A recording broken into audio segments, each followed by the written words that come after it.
안녕하세요. 월요일 묵상과 기도 팟캐스트에 함께 해주셔서 감사합니다.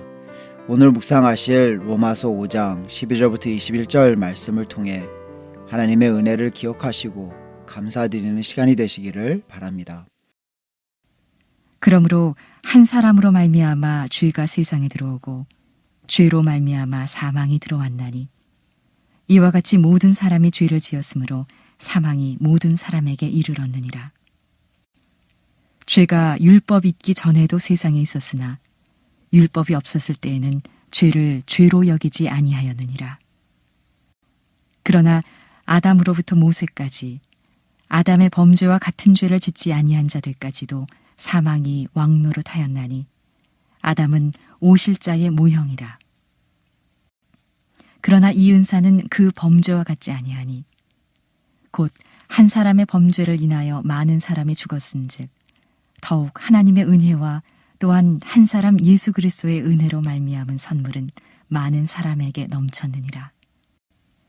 또 이 선물은 범죄한 한 사람으로 말미암은 것과 같지 아니하니 심판은 한 사람으로 말미암아 정죄에 이르렀으나 은사는 많은 범죄로 말미암아 의롭다 하심에 이름이니라. 한 사람의 범죄로 말미암아 사망이 그 한 사람을 통하여 왕노릇하였은즉 더욱 은혜와 의의 선물을 넘치게 받는 자들은 한 분 예수 그리스도를 통하여 생명 안에서 왕노릇하리로다. 그런즉 한 범죄로 많은 사람이 정죄에 이른 것 같이 한 의로운 행위로 말미암아 많은 사람이 의롭다 하심을 받아 생명에 이르렀느니라.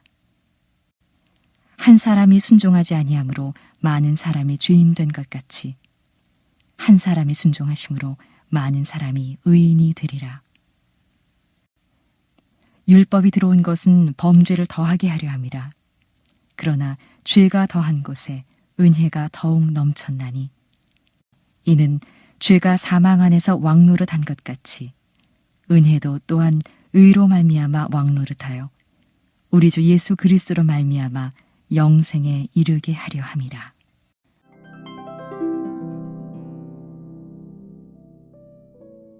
바울은 본문 전반부터 아담의 불순종으로 시작된 죄에 대해서 이야기하고 계속해서 아담과 그리스도를 비교하면서 죄의 구원의 보편성을 대해서 말을 합니다.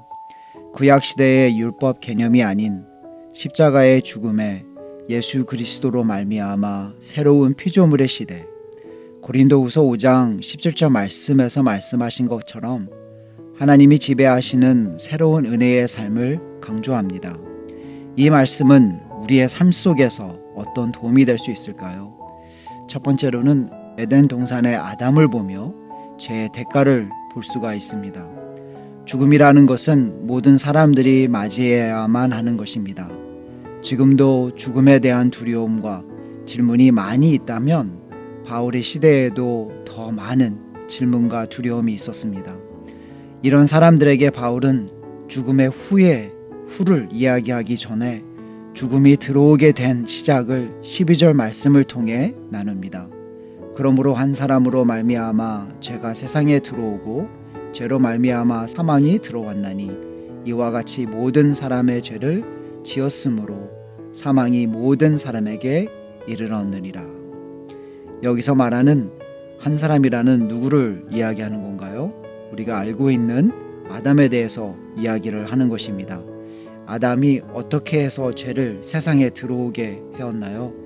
하나님의 말씀에 불순종하고 자기가 하나님과 같은 마음, 같은 레브가 되기 위해서 선악과를 먹게 됨으로 인해서 같이 되길 원했던 마음, 하나님께 불순종함으로 죄의 시작이 되었습니다.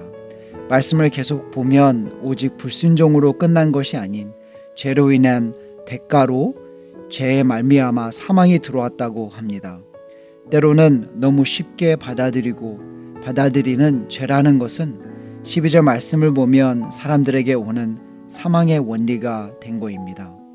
그 아담의 죄와 그의 대가는 오직 아담에서만 끝난 것이 아닌 그 후에 모든 사람에게도 이어지게 됩니다.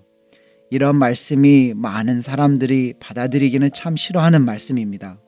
그 이유는 내가 아담과 같이 죄를 짓지 않는 결정을 할 수 있다라고 생각하기 때문입니다. 내가 아담과 같은 죄를 짓는 결정을 하지 않을 수 있다라고 생각하기 때문입니다. 그러나 우리가 알아야 하는 것은 아담은 우리가 같은 시츄에이션 속에서 같은 결정을 내렸을 모습을 보여준 사람이라는 것입니다. 믿어지기 힘듭니까? 구약시대의 모든 율법을 지킨 사람이 몇 명이나 있습니까? 만일 율법을 완벽하게 지켜야만이 하나님의 나라에 들어갈 수 있다면 몇 명이나 들어갈 수 있다고 생각하십니까? 우리에게는 율법을 의지하는 것보다 은혜의 감사함이 더 필요한 것입니다. 그래서 바울은 듣는 이들에게 13절에 어떻게 이야기를 합니까? 13절의 말씀을 보면 이 죄는 율법 전에도 있었고 율법은 오직 우리에게 죄라는 것이 어떤 것임을 보여주는 것이다 라고 말해줍니다. 한 사람의 죄를 범함으로 모든 사람이 죄인이 되었음에 대한 억울하다라고 생각할 수 있습니다. 그러나 그 죄의 대가에 답이 없다면 억울할 수 있겠지만 답을 받을 권리가 없는 우리에게 주신 답은 은혜라는 것을 기억하길 바랍니다. 두 번째로 그 답은 십자가의 아담을 믿을 때에 죄의 대가에서 해방될 수 있다라는 것입니다. 나의 힘으로 얻을 수 있는 것이 아닌 15절 말씀을 보면 그러나 이 은사는 그 범죄와 같지 아니하니 곧 한 사람의 범죄를 인하여 많은 사람이 죽었은즉 더욱 하나님의 은혜와 또한 한 사람 예수 그리스도의 은혜로 말미암은 선물은 많은 사람에게 넘쳤느니라 라고 말씀하십니다. 15절 말씀을 보면 한 사람의 죄로 인해서 모든 사람이 죄인이 됐다면 한 분의 희생으로 모든 사람이 죄에서 구원을 받을 수 있는 선물이 되어졌다라고 말씀하십니다. 바울은 15절 16절 말씀을 통해 에덴 동산의 아담의 저주와 십자가의 아담의 예수 그리스도의 은혜를 이렇게 비교를 합니다. 에덴 동산의 아담의 한 일의 결과는 생명을 빼앗아가는 죽음이 있었다면 십자가의 아담의 결과는 새 생명을 주신다라고 합니다. 에덴 동산의 아담은 죽음을 가지고 왔다면 십자가의 아담은 우리의 죄를 대신해서 받은 벌이 되었고 벌을 받으심으로 하나님과 우리의 관계는 다시 회복된 것입니다. 죄의 대가에서 해방시켜 주시는 하나님의 은혜 얼마나 감사한 것입니까? 그 은혜가 얼마나 크신지 아시는지요? 15절과 17절 말씀을 자세히 보면 이 말씀의 선물이 더욱 하나님의 은혜와 또한 17절 말씀에는 더욱 의의 선물을 이라고 말합니다. 여기서 말하는 더욱이라는 말을 조금 더 생각해 볼 때에 이것은 죄의 대가를 비교하며 how much more 예수님께서 하신 일이 아담의 한 그 모든 일을 덮을 수 있는 만큼 크심을 말한다라는 것입니다. 우리가 좋아하는 찬송가에 이렇게 표현합니다. 그 크신 하나님의 사랑 말로 다 형용 못하네. 하늘을 두루마리 삼고 바다를 먹물 삼아도 한없는 하나님의 사랑 다 기록할 수 없겠네. 하나님의 그 크신 사랑 어찌 다 쓸까? 저 하늘 높이 쌓아도 채우지 못하리. 하나님의 그 크신 사랑은 측량 다 못하며 영원히 변치 않는 사랑 성도여 찬양하세. 그 사랑 찬양하며 나아가는 우리의 삶이 되기를 바랍니다. 이 크신 사랑을 바울은 19절 말씀으로 이렇게 정리해 줍니다. 십자가의 아담은 우리의 죄를 대가를 처벌하신 것뿐만 아닌 죄인에게서 의인으로 되게 해주셨다. 19절 말씀을 보면 이렇게 나옵니다. 한 사람이 순종하지 아니함으로 많은 사람이 죄인이 된 것 같이 한 사람이 순종하심으로 많은 사람이 의인이 되었더라. 오직 우리의 죄를 사해 준 것뿐만 아니라 덮어주신 것뿐만이 아니라 죄인에서 의인으로 만들어주신 그 사랑 간직하고 나가기를 바랍니다. 이런 은혜를 받은 우리의 삶은 어떻게 변화가 있어야 할까요? 죄인의 옷을 벗고 은혜의 옷을 입은 우리는 이젠 은혜 받은 자의 삶으로 살아가야 합니다.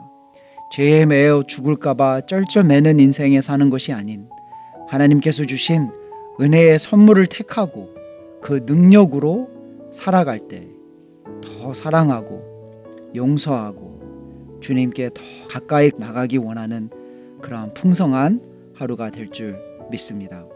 오늘의 말씀을 생각하면서 또 공동체를 위해서 함께 기도하는 시간을 갖겠습니다. 첫 번째로는 교회를 위해서 기도해 주시고요. 항상 주님의 열림문 교회가 주님만을 주인으로 삼고 서로 사랑하기 힘쓰며 함께 하나님의 나라를 위해 나아가는 공동체가 될 수 있도록 기도해 주시고요. 국가들을 위해서 기도할 때에 계속해서 우리 학교 이사회를 위해서 기도해 주시기를 바랍니다. 가르치시는 선생님들을 위해서 기도해 주시고요. 항상 주님을 두려워하는 마음으로 가르칠 수 있도록 결정할 수 있도록 기도해 주시고요. 하나님의 나라를 위해서 기도하실 때에는 코카거스 지역을 방문 중인 정책 선교팀을 위해서 기도해 주시기를 바랍니다. 정책 선교 출입이 6월 5일부터 7일까지 진행이 되는데요. 거기에 있는 선교대회에 참여합니다. 그곳에서 참여하면서 선교에 대한 마음과 하나님의 나라에 대한 마음을 가지고 생각하며 고민하며 결정할 수 있도록 우리 함께 한 마음으로 같이 기도하고 또 개인 기도하시기를 바랍니다.